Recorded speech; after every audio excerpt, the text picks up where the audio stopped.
This is Stand Up for the Truth, addressing important issues and topics affecting Christians across the nation. Hey there, it's Crash Connell, and we got a fresh new podcast today. It is Friday, November 1st, 2024. Okay, Mary, November 1st, that's 18 shopping days until my birthday. Okay. I'll let you know that. Mental note. So, yes, mental note. And so we have an in-studio guest. They've been through hair and makeup. Everybody looks great today. Yes, good morning, everyone. Robert Meyer is my guest in the studio. Looking forward to our conversation on our last fresh podcast before the election. But I will be here with headlines on Election Day. And there is more going on in the world than just that. Iran is threatening to go after Israel before Election Day. So we'll see what Tuesday brings. We never know. But I am calling this podcast today The Closing Bell. My scripture today is Psalm 62, 5-8. Which says, "My soul waits silently for God alone, for my expectation is from him. He only is my rock and my salvation. He is my defense. I shall not be moved. In God is my salvation and my glory, the rock of my strength, and my refuge is in God. Trust in him at all times, you people. Pour out your heart before him. God is a refuge for us. Selah." Let's pray together. Oh, Lord, you have shown us the way of life, that we can have hope and rest in your promises regardless of the seasons and the circumstances. Cause us to look to you more and more, to rely on your provision for us here in this life and in the next. We lift up those who are struggling or in pain. We ask that you'd renew them by your Spirit. Give them the courage they need to continue on. We lift up also the persecuted church for those who have to meet in secret and face life-changing battles day after day. And we ask that you would cause them to have opportunities to be a light for you and to give them the courage they need to vibrantly live their faith. We lift up Robert to you also, Lord. Thank you for him and for the work you've done in his life and the grace that you've shown him. We pray for open doors to share truth and for continued provision. Guide and protect him in Jesus' name. Amen. I want to make a note here, too, that Sunday is the National Day of Prayer for the Persecuted Church. So it's a great opportunity to pray in our churches for those who have counted the cost. I like to say they've counted the cost down to the penny. So pray for them on Sunday. Again, Robert Meyer is in the studio today. He's a fellow cheesehead, very articulate in exposing the fallacies of knee-jerk partisan issues presented in local papers based on a conservative Christian worldview, which results in insightful commentary for a site called Renew America. They are at renewamerica.com, and you can search for his articles there, and you can subscribe as well. I will have the link to those in the podcast post today. Good morning, Bob. Welcome to Stand Up for the Truth. Well, welcome, Crash and Mary. Great to be on the show again. It's been a while for me. And I just want to say the hairdresser got off easy today because I only have hair on half of my head. Well, it's great. We still got to pay full price, though. Really? Well, it's great to have you back, and I think this is excellent timing to have you on the show. Renew America, I just want to ask you briefly about them and how you came to write for them, because they have excellent content, fresh editorials regularly, and a host of different authors and editors, many of whom that I have not heard of, but I know that they have the conservative perspective on this. So tell us about Renew America. Well, I was writing quite a bit for newspapers, a local newspaper in the early part of the 21st century, 2001, 2000, so forth. And during the 2000 elections, I had supported Alan Keyes in the primaries. I had heard his stump speech and was very impressed by his policies and the articulation of the issues he was setting forth. And I had began writing for another publication, and there was a fellow columnist there who I befriended, and he recommended that I try to write for this new publication called Renew America. And so what I had to do is I had to send a couple samples of my work in a recent article, and I got a pretty good response from the audience from it. So the editor at large decided he wanted to put me on as a regular, and I've been doing that since 2003. Alan Keyes is a name that you don't hear anymore. I had to actually look it up to see if he was still living, but he is. I believe he's in his 70s. Have you heard anything of what he's doing? Is he retired, basically? He's involved, I think, in some type of foundation now. Okay. I'm not exactly sure the name of it. I haven't done a lot of research into Alan, and I haven't heard a lot of things that he's done recently, I have to admit. Yeah.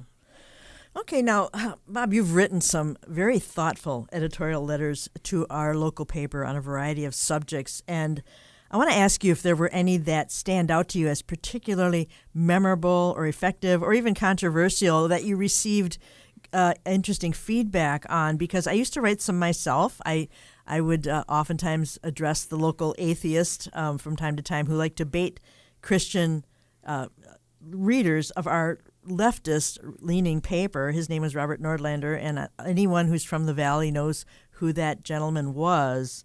There's a lot of fertile ground there for response. So what about some that you have written? Do any stand out to you as being exceptional? Well, between Nordlander and I, we had kind of a competition back and forth for a long time.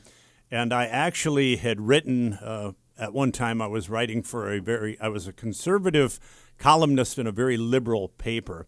And the reason that they wanted me was because of the way I had responded to Mr. Nordlander in the local papers.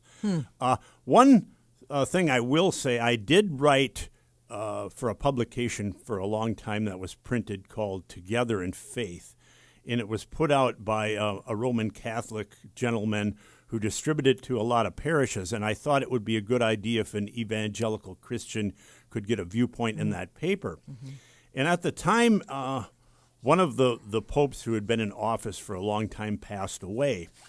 And so I had thought, I want to write a piece about this based upon a program I heard by a very liberal Catholic woman and a kind of a very conservative guy in the debate they had back and forth. So I wrote a piece that I entitled, "We Need a New Liberal Pope." And of course, the argument I was using sarcasm, and I was trying to make the argument that it's the church's responsibility to be the watchdog of culture. It's not for the church to huff and puff to keep up with cultural trends. And I got two responses the next week. One was from a local clergyman who said that I may have wounded the ecumenical spirit with my sarcasm, and the other one was from a woman locally who said, "I don't know why you put liberal people like that in your paper." Obviously, she didn't read the whole article and just looked at the title. Yes, those are memorable things, aren't they? You have 3 current articles that we are going to look at this morning. They're just so good, and I think if we're calling this the closing bell, I think these are significant topics that Americans are interested in. And we're going to start with abortion. We're going to start with this issue that looms so large over this election. It's the number one issue by the choosing of the Democratic Party, and due to the seriousness of it, it's always been a serious issue to the church, or it sure should be. But our focus couldn't be more different between that party and the believer. Now, with half the nation's voters being women, I want to take a slightly different view on this that I haven't really heard anything on. One party making it the issue of issues. Let's say, for the sake of argument, that Harris wins next week. Since abortion is the issue they are running on, they will say that it is the issue that won the day. And I wrestle with this kind of conclusion. Number one, I don't believe Americans feel that way. And secondly, the ability or availability to have an abortion is critical to one particular demographic, and that is single women. Not married couples, from what I can see in the media, not men when it comes to access. Not to say men don't have an opinion on it, but they've been told they aren't really entitled to one because it's not their body, and we can talk about that as we go here, because it doesn't mean they don't feel grief or trauma when a partner terminates a child. So this is a particular demographic that clearly, Bob, the Dems think is the number one demographic of importance to win over when it comes to taking the life of a child. And, Bob, I wonder out loud why the single promiscuous woman demographic is so important in this election. Am I missing something? Because to me, that, half the voters are women, and yet it's this demographic that is so important. Can we sort this out? I don't understand that, Bob. Well, I think part of the reason that this demographic is so important is because they realize that this demographic isn't going to look at a whole bunch of other issues. Let's say inflation. We can go down the list of a lot of different things. Single women aren't going to be too worried about the Second Amendment. They're probably not going to be too worried about the First Amendment in a lot of ways, especially like religious liberty, freedom of speech as it pertains to the suppression of, say, conservative or Christian ideas and culture. So I think this is one place where you can get a lot of one-issue voters involved. Interesting. Yeah, I never quite thought of it that way. And so your recent article that we're talking about here, Abortion on Demand, Sacrament of the Democratic Party, and you make a great point up front that you are a platform voter, meaning it's not about personalities, it's about convictions. And I hope that's true of the church. But with one personality that a lot of people seem to dislike also running for office, and we'll talk about him too as we go here, the Dems have made it about personalities and not issues, which is very twisted. And yet they claim that abortion is the top issue. So talk to us about platforms, because a lot of Christians, 32 million, have said they aren't voting at all for whatever reasons. And I'm guessing it's because of personalities. This is just, Bob, this is one of the most twisted election cycles I can ever remember. I agree with you. You know, I have always been a platform voter because when it comes to politics, and I think Christians tend to be idealists. We don't want to have to choose between two evils. And I think in politics, that's really the only choices you have. You never find the perfect person. I believe it was when Mitt Romney ran against Barack Obama, a lot of Christians wrote in Jesus on the platform. And the problem with that is that you're never going to find a politician who fits the persona of Jesus completely. And all you're going to do in doing that is enable to the lesser of evil to win the election. So you have to avoid those types of things. That is a very good point. Also, Democrats argue that they are for women's rights. And your article says here, apparently the advocacy of abortion is part of that, but then they turn around and support biological males identifying as women participating in female sports. You know, the repercussions are great for this because it cheats the girls and women out of their rightful place, something they've worked hard for. I never thought I would see anything so absurd as that. And women are starting to flee their own sports, which is too bad. They've been bullied out of doing the thing that they want to do, have trained to do, and love to do. So it's not about women's rights at all, is it? No, it isn't. Not at all, because you can see there the transposition of two different things. You say that you're for women, and then at the same time, you're really discriminating against them by allowing this to go on. Indeed. Another great point you make is that the Democratic Party is associated with the label pro-choice, but they aren't for personal autonomy on many issues outside of abortion and sexual politics. They're against vouchers for educational choice. They want sanctions against self-defense. They seem willing to circumvent parental consent.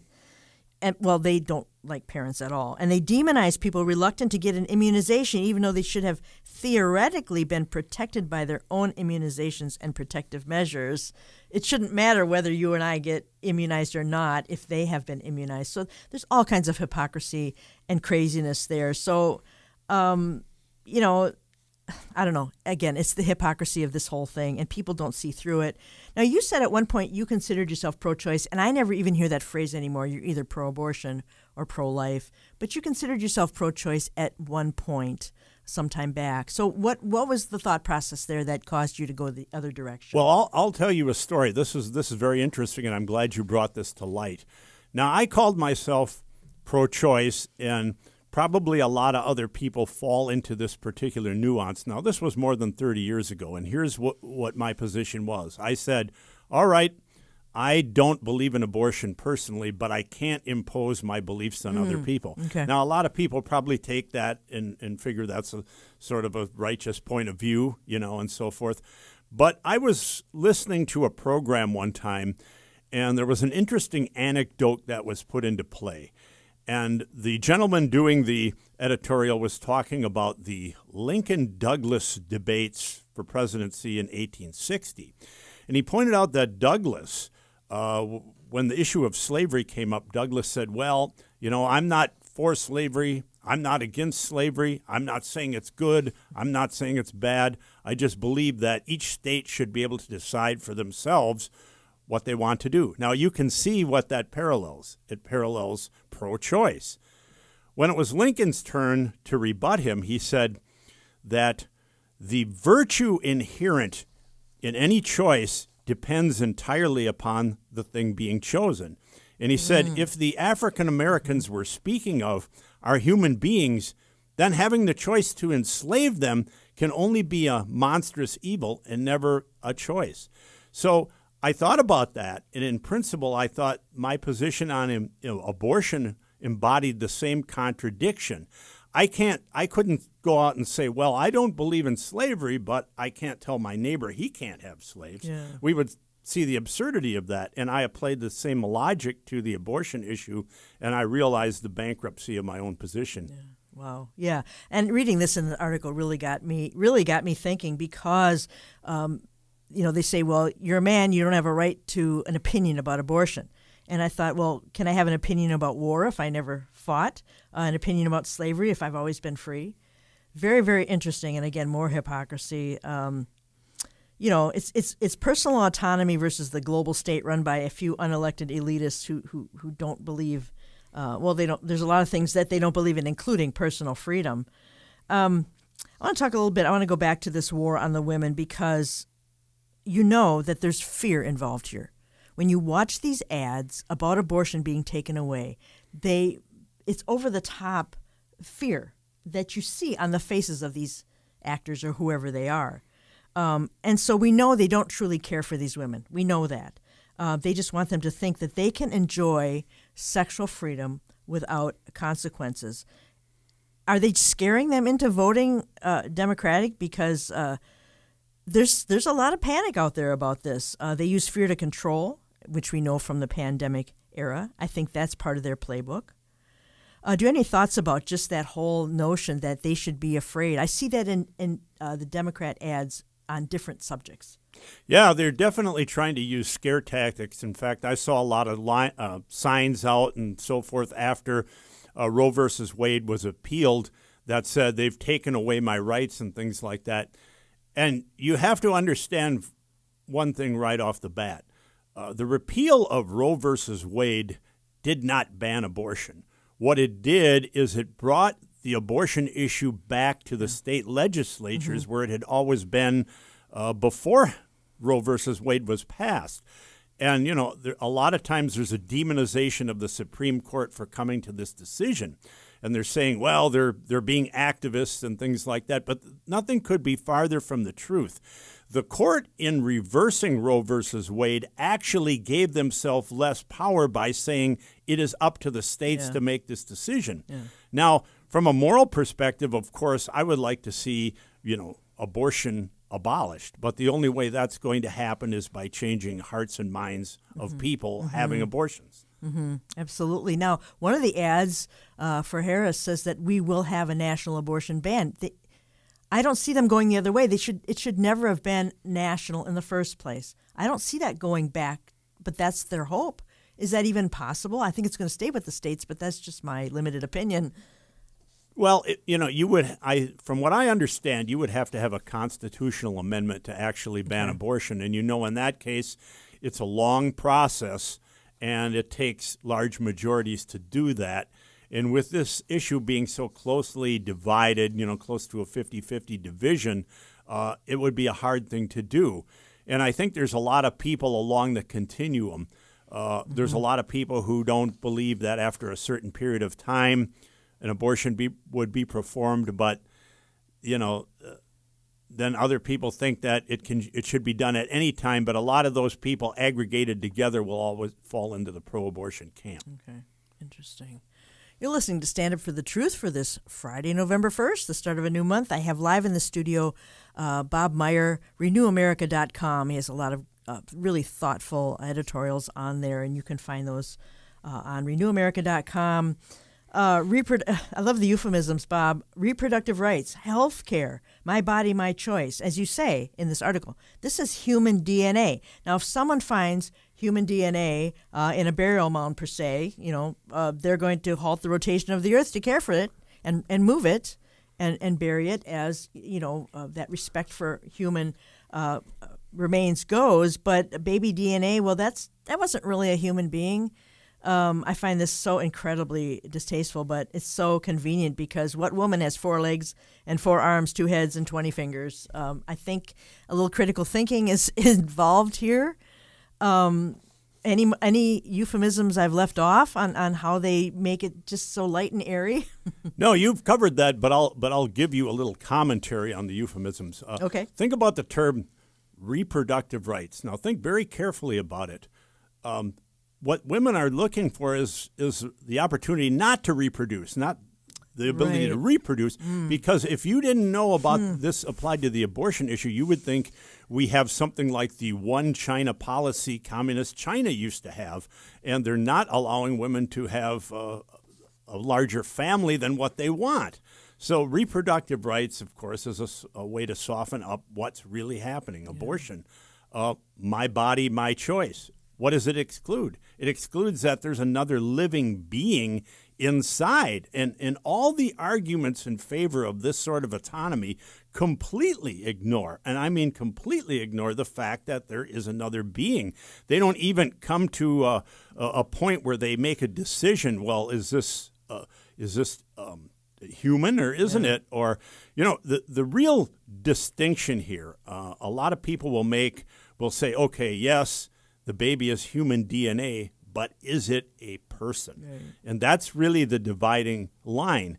And what this comes down to is not a scientific issue, but a philosophical issue known as functionalism. And so they'll say that personhood can only be attributed to this human DNA, or this developing baby, as we would call it, at a certain point of function. It can't be considered a person until it has certain attributes. Yeah. And as you can see, that's very arbitrary. You can say that, well, it doesn't become a person until it's sentient. Yeah. You could say it doesn't become a person until it's birthed. Now, there are certain ethicists. I think the Australian ethicist Peter Singer thinks that you should be able to terminate a baby several months after it's born, because he believes that there are certain times you can't detect certain abnormalities or birth defects during the pregnancy, so you should have a trial period after to see if your child develops any of these problems. Well, speaking of Australia, I just read this morning. In Queensland, there had just recently an election this past week for the Australian Labor Party, which would be the same as parallel to America's Progressive Party. He says, we're bombarded with constant ads about the opposing party wanting to remove women's reproductive rights. It's so hateful. He says, protect reproductive rights of women to have an abortion.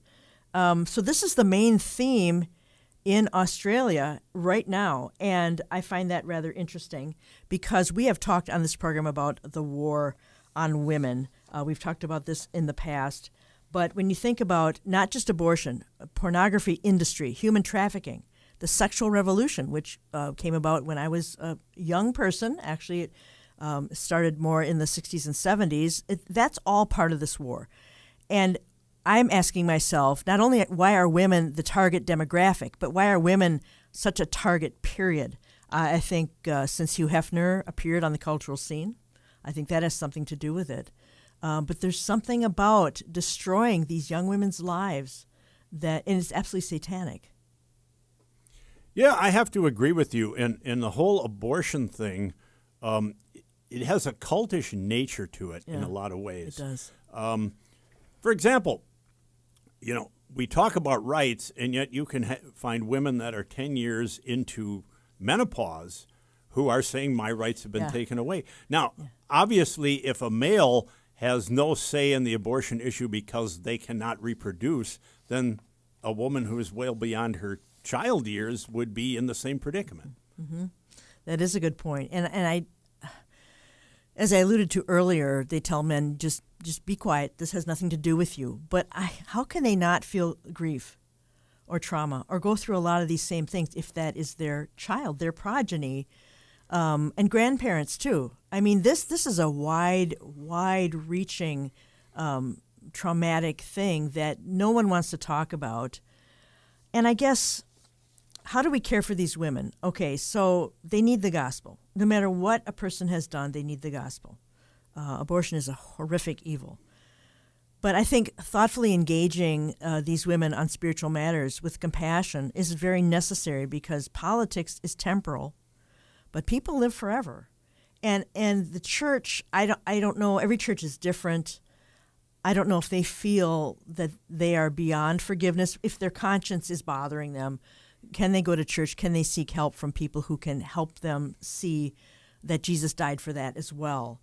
Do you have any thoughts on how the church can maybe better serve the women who I don't know. I have never had, personally, I as a woman have not had an opportunity to share with a woman who has gone through this. And I don't know how many in the church have. Is there some way we can come alongside them and show them the hope that we all needed at one point? Well, I have talked to some women who've had abortions and have regrets, and I think it's important to emphasize that there is always forgiveness for what's happened. I mean, and to be compassionate with their particular situation. And I think there are a lot of Christian organizations out there who will aid women who are in trouble with a pregnancy, that will help them financially and assist them emotionally through this difficult time. And a lot of times those resources are not emphasized as well as, say, Planned Parenthood, where you can come and just have the abortion and be done with the problem,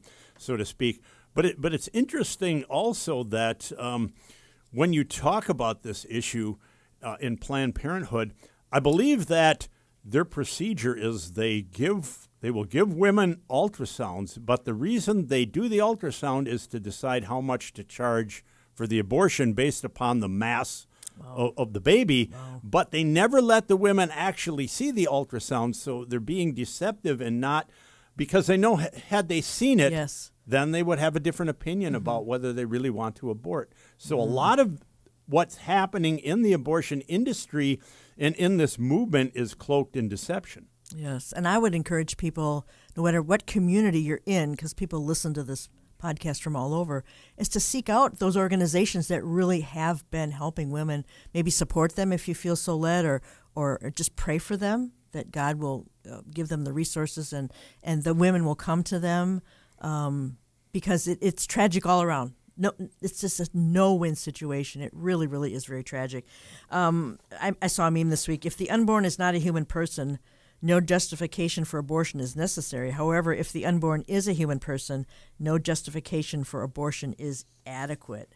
I thought that was interesting. And you told me who said that. Yeah, I believe that was a Christian apologist, Greg Kokel. Yes. He has a podcast. I used to listen to it every week, and he basically handles people calling in with questions, and he is a heck of a guy in being able to articulate biblical answers to questions. Very interesting. I thought that was very insightful. This is Stand Up for the Truth. It is Friday, November 1st. My name is Mary Danielson, and we are chatting with Robert Meyer.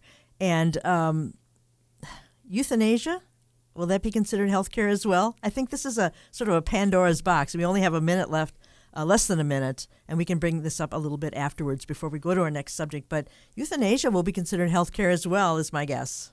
I think so, too, and I think I did make a comparison. I said that if you consider an abortion to be health care, at some point you have to say the things that Dr. Jack Kevorkian was doing to help people end their lives will be considered health care, too.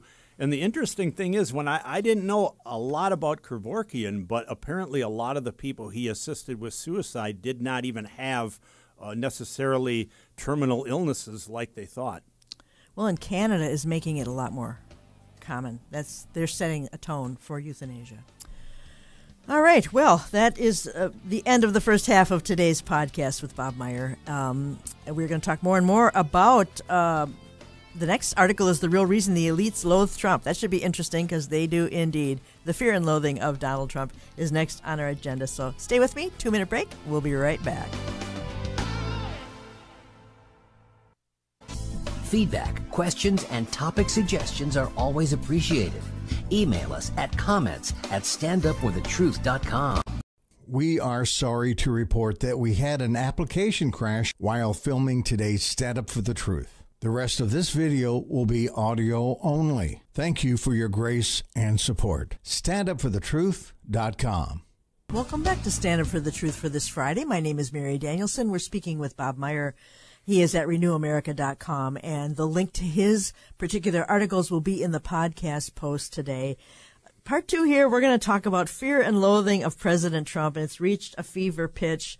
And I kind of have my tongue in cheek, and I find it entertaining. But when you're talking about lies and making sure that people believe things that are clearly whoppers, there's no laughing matter about that. And at the beginning of your article, Robert, the real reason the elites loathe Trump, you say it's the easiest thing in the world to believe just about anything said about a person you dislike. There's a little psychology there that certainly has legs in this election. Exactly. And the illustration I use that running for the 2012 election, Barack Obama said in a speech he was giving before, a campaign speech, he said, if they bring a knife, you bring a gun, or something close to that. Now, when I heard that, I just assumed what he was saying is you have to out-hustle your opponent. I mean, a simple way of illustrating it. But I kept thinking to myself, what if Donald Trump had said something like that? They would say that he's trying to spark a violent revolution. And so I had written an article a while back called Deconstructing Trump, and I pointed out all the various illustrations of how they took things he said and essentially twisted them from their context to make it sound very nefarious. Yes, absolutely. And all the lies that are being told are really just beyond the pale, particularly about Project 2025, which he said over and over again he's not going to have anything to do with. That doesn't stop them from these last-minute ads still continuing to perpetuate that. And I look at the TV. I mean, a lot of people just mute it now. But for some reason, I have this morbid curiosity of what they're saying. And how he even said at the first debate, I have nothing to do with that. How do they get away with that? Am I asking a really dumb rhetorical question?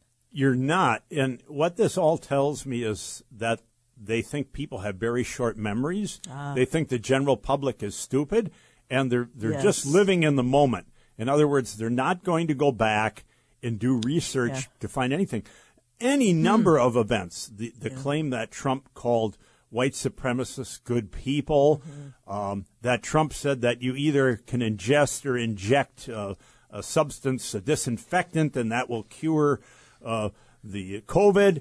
And you go back and you look at all these statements in context, and he never said those things. And sometimes I even heard the statement, verbatim, and 10 minutes later I would hear on the news that he said something he didn't say. Yeah. And it's something that the media is either perpetuating or they're failing to correct. They talk about fact-checking, but their fact-checking is very selective. It is indeed.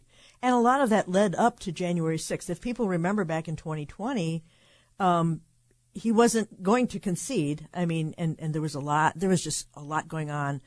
And I don't believe that we will learn on Tuesday who won. That's just me. I don't believe that. I think it's going to stretch out just like it did last time. But when you think about January 6th and all this hysteria on their part and believing things that he never said, believing a false person that is not him at all, look at all the lives that have been changed and continue to be changed by that conclusion that they came to. And I think also the danger that they put people in by doing this, it may not be apparent now, but it will be eventually. Yeah, you point that out. And even consider the 2 assassination attempts we have seen on Trump himself. Right. Now, some commentator said, well, now after this, maybe Trump will tone things down.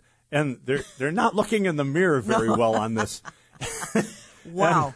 And if I can tell a little bit of a story that I think is related to the mentality behind maybe these assassination attempts. A number of years ago, I saw a movie about a gentleman who was in an accident and was in a coma for years. And he awoke from the coma to find out his fiancée had married another man, and they had a young child in that. But this guy discovered that he had this unusual insight where if he touched somebody, like he shook their hand or something, he would suddenly get a flash or a glimpse of something that was going to happen to them in the future. Now, this ex-fiance and this gentleman that she was married to were really enamored with this politician who was going to run for office. And they wanted this guy to meet this politician. And he did, and he shook his hand. And suddenly he got this premonition that this guy was going to really be evil. And he had this strong impression of this. And at some point, he spoke to an elderly Jewish gentleman he had befriended who went through the Holocaust. And he said to him, "Sir, what would you do if you could go back, say, to 1933 when Hitler came in power? And what would you do? Would you?" And he said, the Jewish gentleman said, "Well, being a man who believes in life, I would have to assassinate Hitler." So from this, the guy decided the only recourse he could do was to try to assassinate this politician. Well, as it turned out, the guy came into a hall where this gentleman was speaking, this politician. He snuck in a rifle or something like that, and he was going to shoot the guy. And at the last minute, the politician looked up and saw him in the balcony and grabbed his ex-fiance's child and held it in front of him. And the police came in and they shot the shooter before he could do anything. But that picture of him holding the young toddler in front of him to try to protect himself destroyed his political career. So he, in effect, averted the plan, even though it cost him his life. But the point is that I'm getting at is I think some of these people who might be taking shots at Trump are doing so because people are ginning up this type of idea that, well, this guy is like Adolf Hitler and things like that. And when you make those kind of comparisons, you see that there really isn't a good comparison. And what it does is it trivializes those people who actually went through the Holocaust and who suffered under the persecution of Nazi Germany. Well, and that's what I was thinking all the way through. You know, you have to believe they know what Hitler did, but that's not convenient for their narrative. But I did see a brief interview with a gentleman who's a Holocaust survivor, and he said, "What in the world are they thinking?" So there's just such a total disconnect. They're completely tone deaf about these things. But now this week, even more and more about garbage, and women who vote for Trump are weak and dumb, and there's just no end to this kind of rhetoric that doesn't serve anyone. It just offends people. And when you think about calling people garbage, we're talking about so many fine, hardworking Americans, the military, the police, anyone who just gets up every day and works for a living. To make a blanket statement like that I just don't get this. I don't really understand what this is supposed to accomplish. If it's to get them votes, the amount of hate is unbelievable.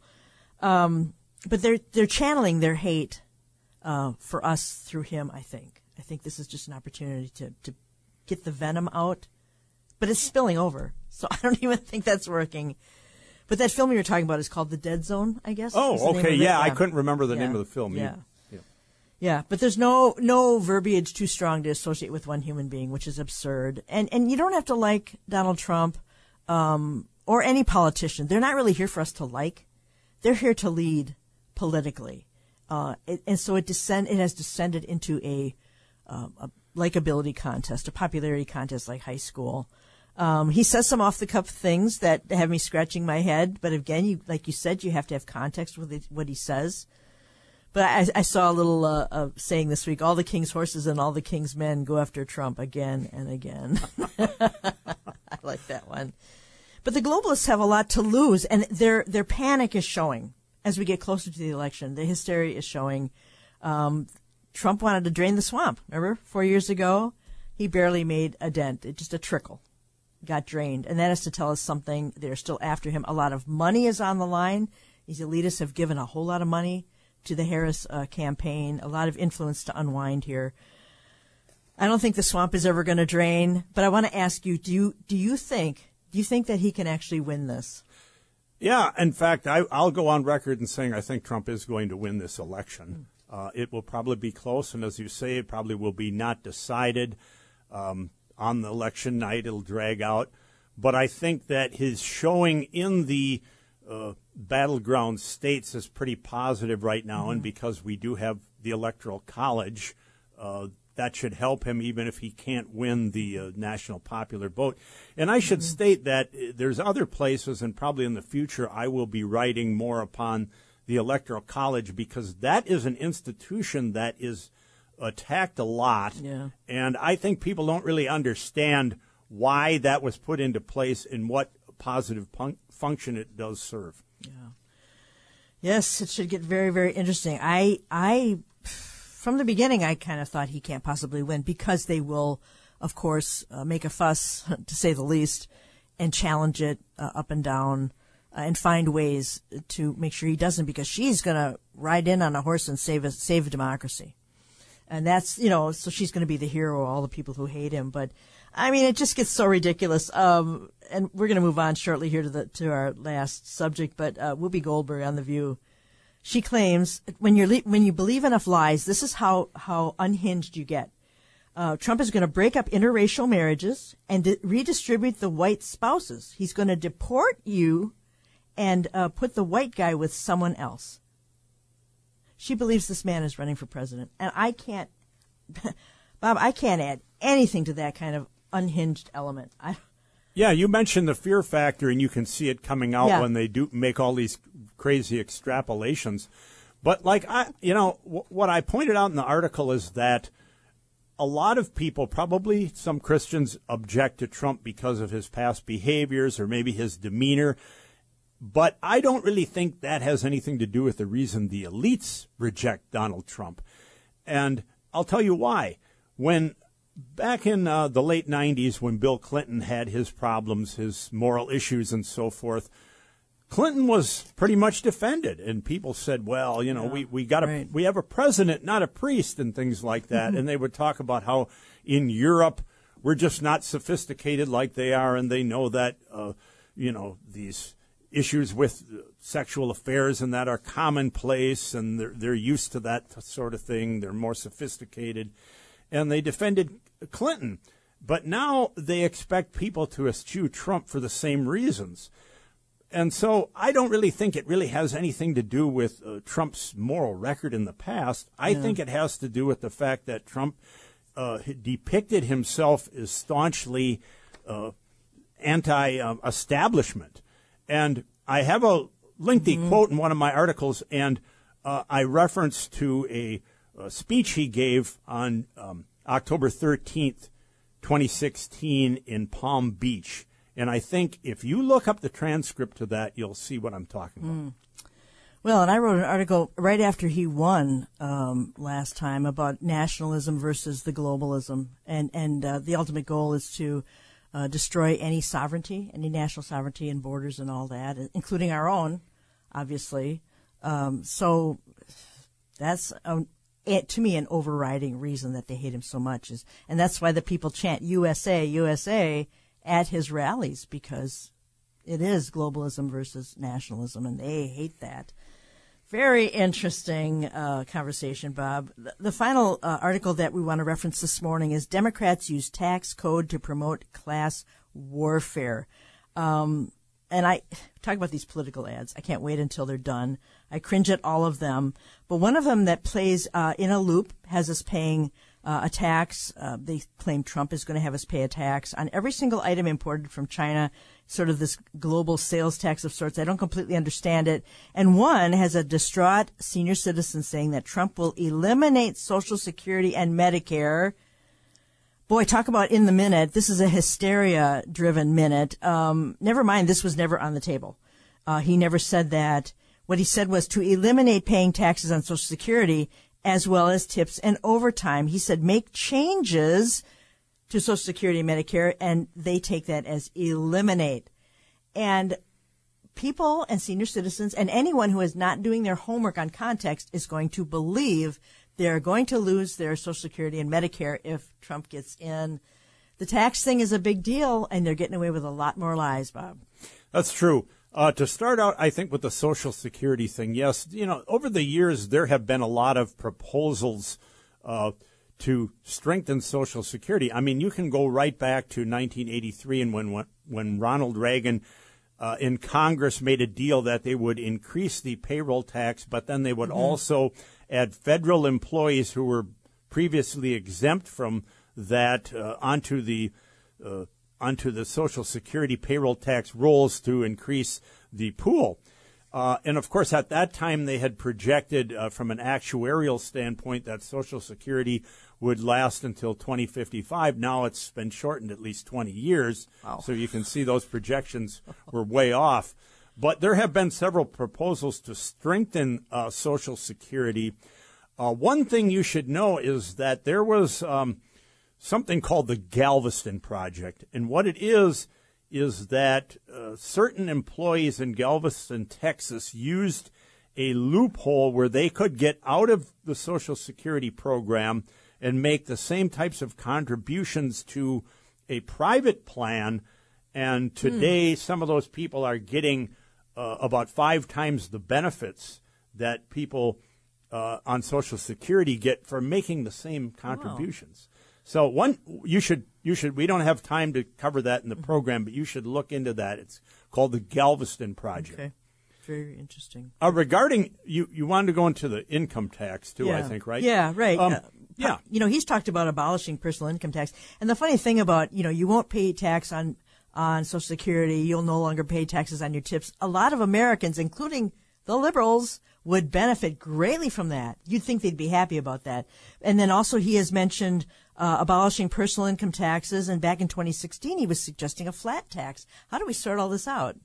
Yeah, the flat tax and I think what was called the fair tax was a national sales tax, and that must be what they're alluding to when they say that Trump is going to raise prices on all these imports and that. But what a lot of people don't know is before they passed the Income Tax Act in 1913, that is how the entire federal government, the budget was funded. The whole deficit was funded by excise taxes and by tariffs. Now, that does raise prices of things, but if you're not paying an income tax, or that's in lieu of an income tax, obviously it's going to be less. But you notice that with the Democrats in particular, one thing you always hear is paying your fair share. Mm-hmm. You hear that phrase over and over again, but nobody ever defines what a fair share actually is. Now, if you do some research, you will discover that about half of Americans don't pay any federal income tax at all, and that people in the higher brackets pay something close to about a quarter of their income, even after all their deductions and everything.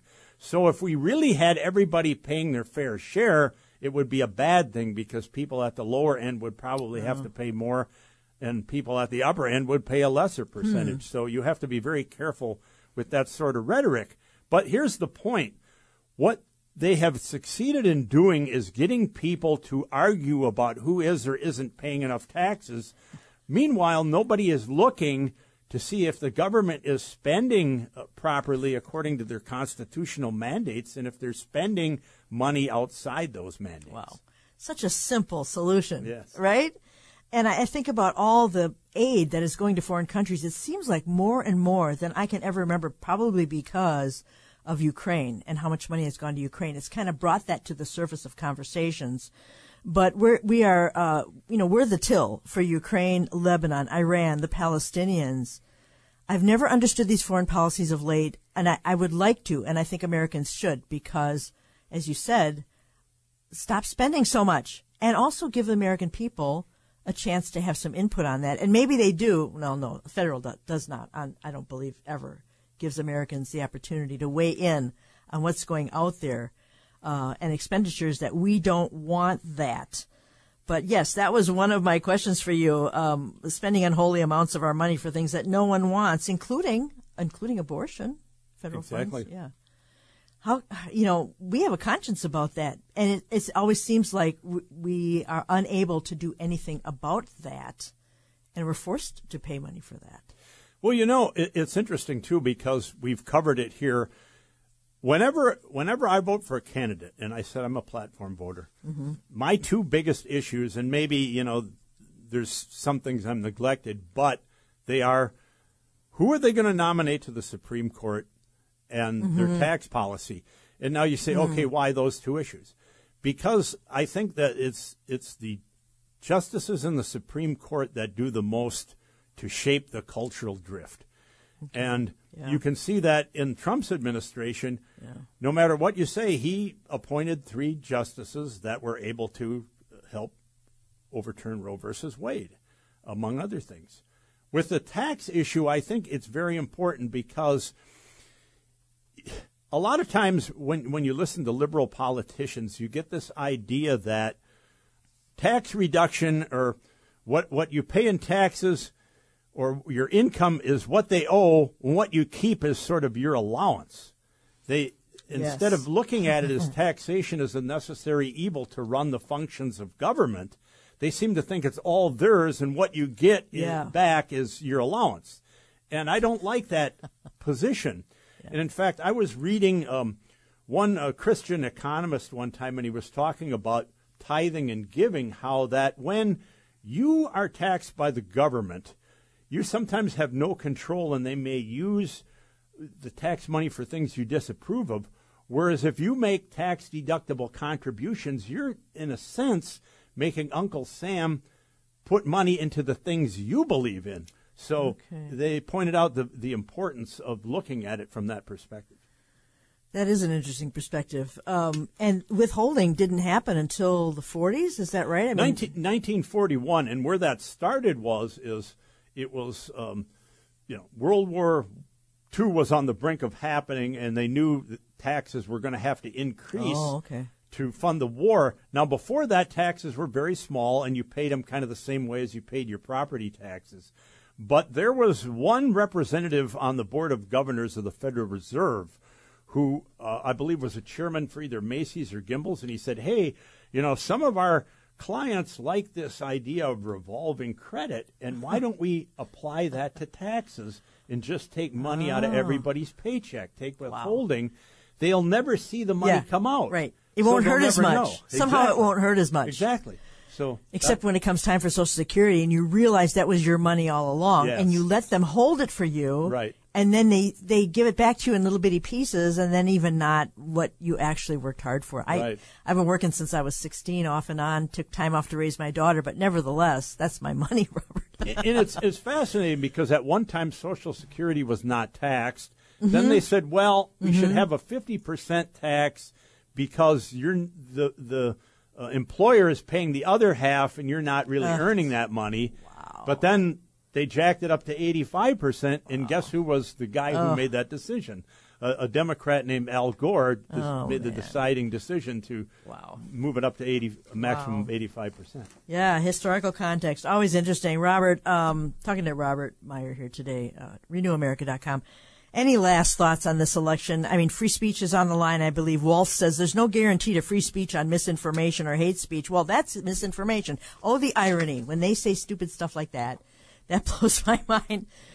Any thoughts on this election? We just have a couple of minutes. We're at the end, finally. Okay.